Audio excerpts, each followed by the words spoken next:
people. Thanks for sticking with us. Right? Friday, last period today. It's getting a little worn out, but we should be okay.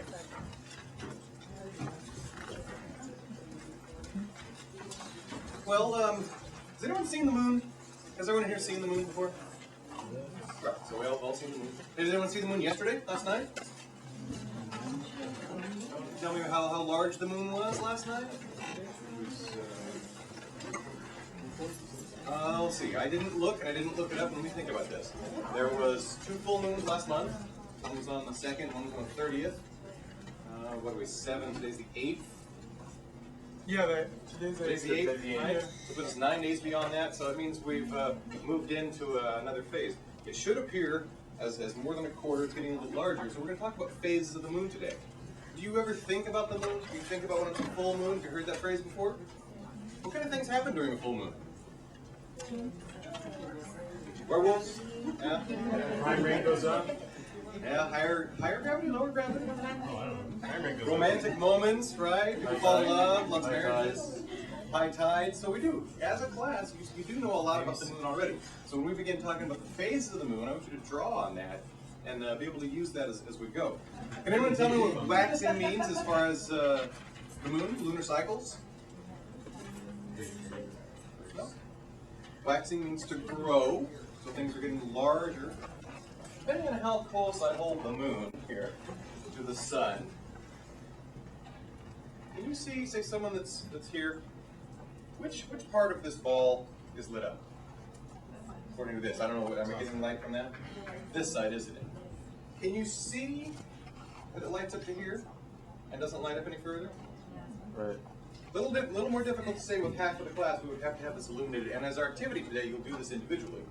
But for now, what we're looking at is the side of the moon that's lit up by the sun. And that's going to determine our seasons.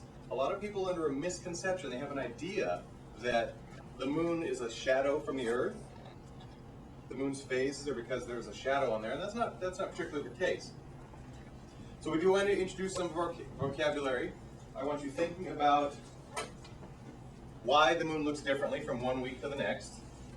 Now the moon is out in space. It's always under sunlight, isn't it?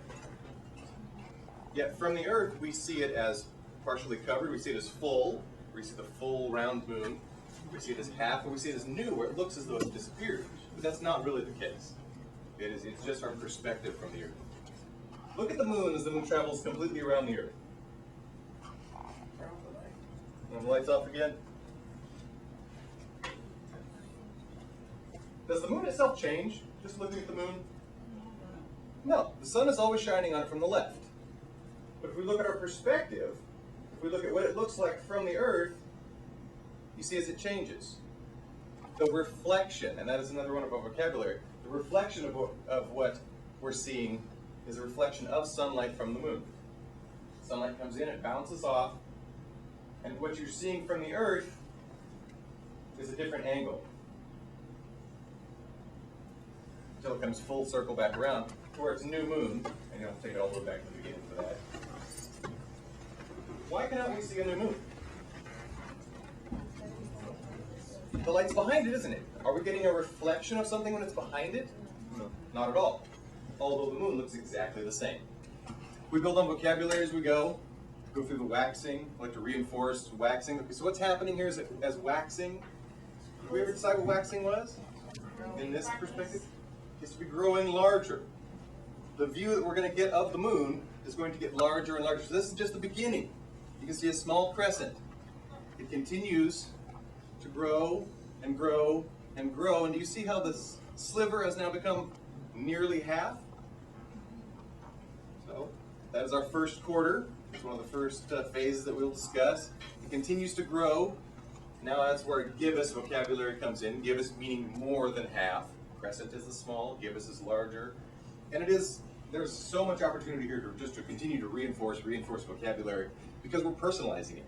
Students respond in the vocabulary that's required. Every once in a while, throw something a little odd, gets their attention again, keeps people going.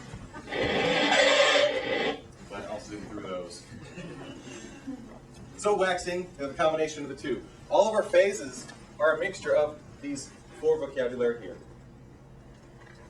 Waxing is getting larger, so it starts off as no moon or a new moon. Waxing crescent, waxing crescent, waxing crescent until it's a half.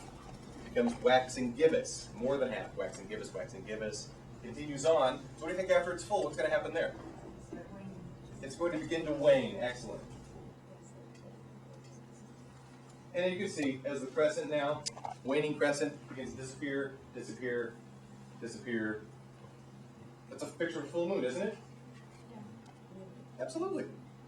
If we have 3 students in groups, okay, and one of them would be a designated moon, one would be the sun, one would be the earth. We can line them up in the correct position so that the sun is stationary, always shining from one point, one side, left, right, wherever. And that person would be holding a flashlight or some kind of a bright illuminating object. Okay, the overhead could possibly work. We have the earth in the middle, and we'll have the moon here. Earth. Okay, in the middle. Earth in the middle, and then we'll have the moon over here. Now we would hold these slightly above our heads so that our shadow of our bodies wouldn't get in the way. So hold them in the direct light, and then you can see the reflection from the sun hitting the moon. Okay, and you would see that the whole half of the moon would be illuminated, which is perceived as a full moon. And then what would happen is those 2 students would start to rotate. Well, the moon would start to rotate around the earth, but at the same time, the earth and the moon always remain facing each other because the same sides of the earth and the moon always face each other.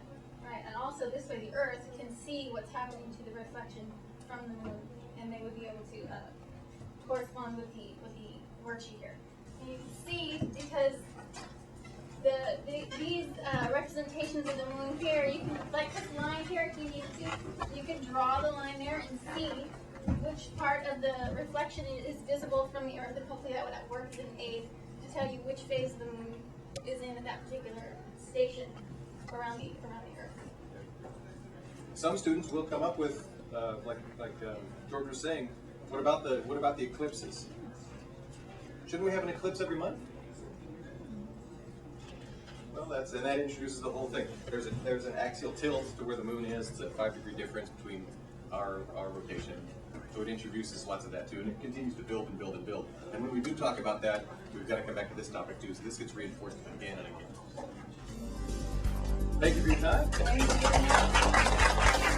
you.